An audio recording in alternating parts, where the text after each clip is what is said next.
नमस्कार, आप देख रहे हैं दैनिक साथी हरियाणा। मैं हूं आपके साथ आपका साथी अमित विश्वकर्मा। साथियों, हरियाणा विधानसभा चुनाव को लेकर 28 अगस्त को दिल्ली में भाजपा केंद्रीय चुनाव समिति की बैठक प्रस्तावित है। उम्मीद है इसी दिन देर रात तक भाजपा की ओर से पहली सूची जारी कर दी जाएगी। ऐसे में तमाम दावेदारों ने दिल्ली में डेरा डाला हुआ है। दावेदारों की धड़कनें बढ़ी हुई हैं। आखिर किसकी किस्मत चमकेगी, ये इन प्रकार दावेदार टिकट का जुगाड़ भिड़ा रहे हैं। हालांकि बीजेपी पहले जिताऊ और टिकाऊ उम्मीदवार देने की बात कह चुकी है। वहीं दूसरी ओर टिकट से भी ज्यादा चर्चा इन दिनों केंद्रीय मंत्री राव इंद्रजीत सिंह की है। आखिर उनका क्या रुख रहता है, क्योंकि तमाम तरह के कयास सामने आ रहे हैं। सूत्रों के मुताबिक पार्टी की ओर से आरती को कोसली व अटेली में से किसी एक विधानसभा से चुनाव लड़ने की पेशकश करने की बात सामने आई थी, लेकिन राव द्वारा यह कहना कि आरती खुद फैसला करेगी, इस बात से सब सकते में हैं। यह वही आधार है जिससे कयास लगाए जा रहे हैं कि क्या आरती कांग्रेस से चुनाव लड़ सकती है, क्या राव की अंदर खाते कांग्रेस से कोई डील हुई है। वहीं जानकारों की माने तो इस तरह के कयास महज अफवाह हैं। राव कहीं नहीं जा रहे हैं, भाजपा में भी उनको पूरा मान सम्मान दिया जा रहा है। खैर छोड़िए, अब कयास का समय खत्म होने वाला है। सूत्रों के मुताबिक 28 अगस्त को सीसी की बैठक से पहले भाजपा की एक छोटी टोली की बैठक हो सकती है, जिसमें प्रत्याशियों के नाम पर अंतिम फैसला लिया जाना है। सीएम मंगलवार को चंडीगढ़ में कह चुके हैं कि 2 दिन चली चुनाव समिति की बैठक में पैनल तैयार किया गया है। पत्रकारों की ओर से यह भी सवाल पूछा गया कि आखिर सूची कब आएगी। सीएम ने इसका भी जवाब दिया, लेकिन सवाल है कि इन पैनल में राव के कितने समर्थकों को तरजीह दी गई है, यह बड़ा सवाल है। बता दें कि रेवाड़ी विधानसभा सीट से भाजपा से पूर्व विधायक रणधीर सिंह कापड़ीवास व उनके भतीजे मुकेश, 2019 में प्रत्याशी रहे सुनील मूसेपुर, पूर्व जिला प्रमुख सतीश यादव, भाजपा के वरिष्ठ नेता डॉक्टर अरविंद यादव, सतीश खोला व प्रशांत उर्फ सन्नी के अलावा राव कोटे से अनिल रायपुर व अजय पटोदा भी टिकट मांग रहे हैं। यूं तो लंबी फहरिस्त है, लेकिन इन नामों पर लगातार चर्चाएं देखी जा सकती हैं। वहीं बावल विधानसभा से वर्तमान विधायक कैबिनेट मंत्री डॉक्टर बनवारी लाल की जहां टिकट पक्की मानी जा रही है, वहीं दूसरी ओर 2 बार बावल से प्रत्याशी रहे श्याम सुंदर सबरवाल राव के भरोसे हैं। वहीं चेयरमैन इंजीनियर कृष्ण कुमार भी संगठन में राव के भरोसे दावा ठोक रहे हैं। वहीं कोसली से वर्तमान विधायक लक्ष्मण सिंह यादव के अलावा राव व राव के पीए रहे रवि यादव और पूर्व सीएम मनोहर लाल खट्टर के निजी सचिव रहे अभिमन्यु का नाम भी प्रमुखता से चल रहा है। ऐसे में इन तमाम नेताओं की बेचैनी स्पष्ट समझी जा सकती है और देखी भी जा सकती है, क्योंकि राजनीति है ही ऐसी, कब किसका दाव लग जाए कहा नहीं जा सकता। वहीं राव की चाल पर भी दावेदारों का भविष्य दाव पर लगा हुआ है। हालांकि ऐसे ही हालात गुरुग्राम व महेंद्रगढ़ जिले की विधानसभा को भी हैं। ऐसे में बुधवार का दिन बेहद अहम रहने वाला है। नमस्कार। जिस प्रकार का कांग्रेस लगातार ये दुष्प्रचार कर रहे थे कि सरकार अल्पमत में है, एक बार नहीं कहा, मैं लगातार ये बात बोल रहा था कि मैंने पूरे विपक्ष के सामने 13 मार्च को विधानसभा में विश्वास मत हासिल किया है, परंतु इस प्रकार का दुष्प्रचार करना है, दिखाई वो किरण चौधरी के रूप में दे रहा है। नहीं, वो एक तरफा जीत वो भारतीय जनता पार्टी की राज्यसभा के अंदर हुई है।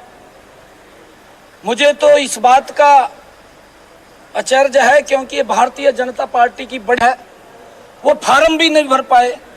इस प्रकार की स्थिति कांग्रेस की हो गई है। उन्होंने सरेंडर किया है, उन्होंने हार मानी है। हार मान करके उनकी हिम्मत नहीं हुई कि वो राज्यसभा के अंदर किसी को खड़ा कर दे, क्योंकि उनको मालूम था कि भारतीय जनता पार्टी के पास पूरा गणित है। परंतु इस प्रकार का दुष्प्रचार करना कांग्रेस के द्वारा कि अल्पमत में है, आज ये साबित हो गया है कि जब किरण चौधरी जी एक तरफा जीत लेकर के आए हैं, भारतीय जनता पार्टी के लिए ये कहीं दिखाई नहीं देगी। भारतीय जनता पार्टी तीसरी बार बहुत बड़े मैंडेट के साथ सरकार बना रही है, क्योंकि कांग्रेस का जो झूठ है वो लोगों के सामने आ जाता है, क्योंकि ये झूठ अब चलने वाला नहीं है। जो जब से मैं ये बात बोल रहा हूँ कि ना हम इनके झूठ को चलने देंगे ना बिकने देंगे, क्योंकि कांग्रेस झूठ और भ्रम फैला करके अपनी कुर्सी सस्ती लोकप्रियता हासिल करना चाहती है, परंतु भारतीय जनता पार्टी अब उसको इनके झूठ को नहीं बिकने देगी। भारतीय जनता पार्टी तीसरी बार के लिए इनको बहुत बहुत बधाई देता हूं। आदरणीय प्रधानमंत्री जी नरेंद्र मोदी जी, आदरणीय जगत प्रकाश नड्डा जी, आदरणीय अमित शाह जी और आदरणीय मनोहर लाल जी, मैं केंद्रीय नेतृत्व का भी दिल से बहुत बहुत धन्यवाद करता हूं कि उन्होंने किरण चौधरी के रूप में हमें यहाँ प्रत्याशी दिया और एक तरफा जीत, हमारी ये सबसे बड़ी पहली जीत इस चुनाव के अंदर ये हमारी है। मैं किरण चौधरी जी को बहुत बहुत बधाई देता हूं। सर, विधानसभा चुनाव अभी घोषित है सर, ऐसे में यहाँ राज्यसभा में जीतना आपकी पार्टी कार्यकर्ताओं को और ज्यादा उत्साह बढ़ाएगा और विधानसभा के चुनाव का असर बिल्कुल, मैंने कहा है ना, जो लोग कांग्रेस के दिन रात ये दुष्प्रचार कर रहे थे कि सरकार अल्पमत में है, आज वो शीशा कांग्रेस को भी दिखाई दिया है और भी विपक्षी दलों को ये शीशा स्पष्ट रूप से दिखाई दिया है कि सरकार अल्पमत में नहीं थी, सरकार बहुमत में थी, कांग्रेस अल्पमत में है और कांग्रेस आने वाले विधानसभा के चुनाव के अंदर सुपड़ा साफ हो जाएगा। अब इनका झूठ बिकने वाला नहीं, इसका बड़ा असर हमारे इस विधानसभा के चुनावों के ऊपर पड़ेगा और तीसरी बार भारतीय जनता पार्टी सरकार बीजेपी के साथ गठबंधन हुआ है सर, आपके साथ सहयोगी थे, पहले बीजेपी के साथ गठबंधन में सरकार चलाई, आज उनका जननायक जनता पार्टी का और एक और पार्टी का गठबंधन हुआ है आजाद समाज पार्टी के साथ। क्या सर कोई विधानसभा के चुनाव में ये गठबंधन बीजेपी के लिए कोई चुनौती आप मानते हैं? देखिए, हम तो चुनौती किसी चीज को नहीं मान रहे। हमारे लिए तो भारतीय जनता पार्टी हर चुनाव को मजबूती से लड़ती है। आज हरियाणा प्रदेश के जन जन का आशीर्वाद, जन जन का प्यार आज भारतीय जनता पार्टी को मिल रहा है। मैं प्रणाम करता हूं हरियाणा की जनता को और मैं हरियाणा की जनता से अपील भी करता हूं कि आदरणीय नरेंद्र मोदी जी के नेतृत्व में भारतीय जनता पार्टी हरियाणा को नई विकास की ऊंचाइयों को ऊपर पहुंचाएगी। और मेरी सभी से ये अपील भी है हरियाणा की जागरूक जनता से कि आप अपना वोट कमल के फूल को दें। जिस प्रकार से किरण चौधरी एक तरफा जीतती है विधानसभा में, भारतीय जनता पार्टी एक तरफा जीतेगी। कांग्रेस, क्योंकि मैंने पिछले दिनों कुछ सवाल किए थे कांग्रेस के नेताओं से, परंतु आज तक कोई जवाब नहीं दे रहा, क्योंकि किया कुछ नहीं। अगर कुछ किया होता तो कहीं ना कहीं कोई जवाब आता। क्योंकि विधानसभा चुनाव है सर, ऐसे में उनका बयान जो है वो क्षति पहुंचा सकता है। नहीं, देखिए, क्योंकि हर सोच की बात होती है, हर व्यक्ति की अपनी सोच है। भारतीय जनता पार्टी का उस बयान से कोई भी सरोकार नहीं है, कोई लेना देना नहीं है, क्योंकि भारतीय जनता पार्टी लगातार किसानों के हित के अंदर मजबूत काम कर रही है। देखिए, ये तो चुनाव आयोग का विषय है। मैंने ये पहले भी कहा था, डरी हुई तो कांग्रेस है। कांग्रेस, मैंने कहा है कि आज भारतीय जनता पार्टी के लिए एक बड़ी विजय का दिन है। हमने बड़ी विजय प्राप्त की है। हमारे कांग्रेस से हमने वो सीट को हमने कांग्रेस से छीनी है, हमारी विजय हुई है। और पहली बार है हरियाणा के अंदर सारी राज्यसभा की सीटें भारतीय जनता को मैं धन्यवाद देना चाहूंगा।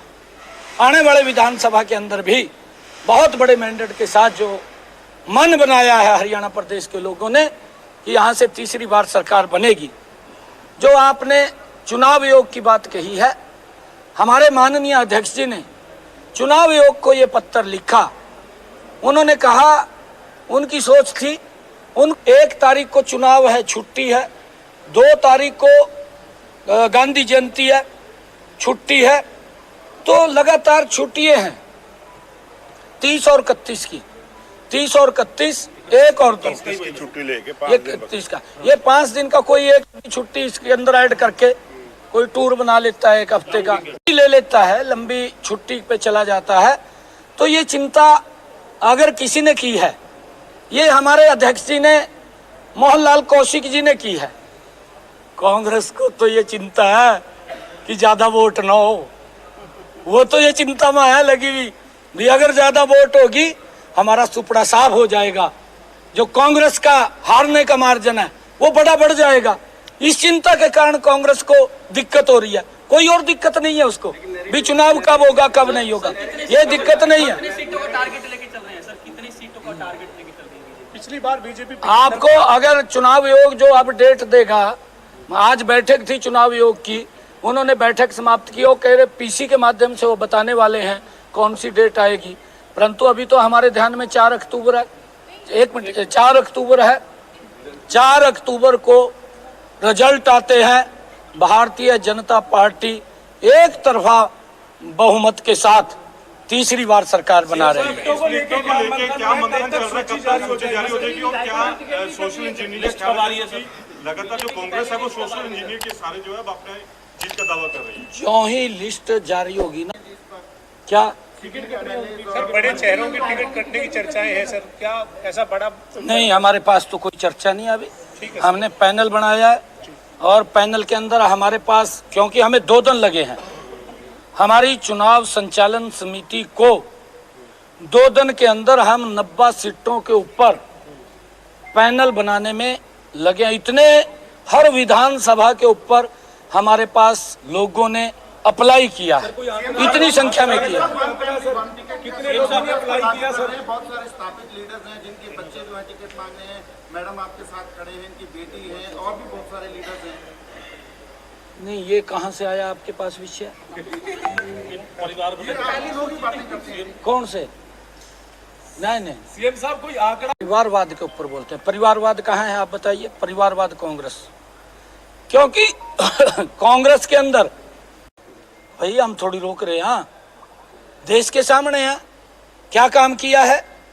55 साल सत्ता के अंदर रहे हैं, अरे 55 साल के अंदर भी गरीबों को इस्तेमाल कर लिया, ये कांग्रेस ने ही किया है।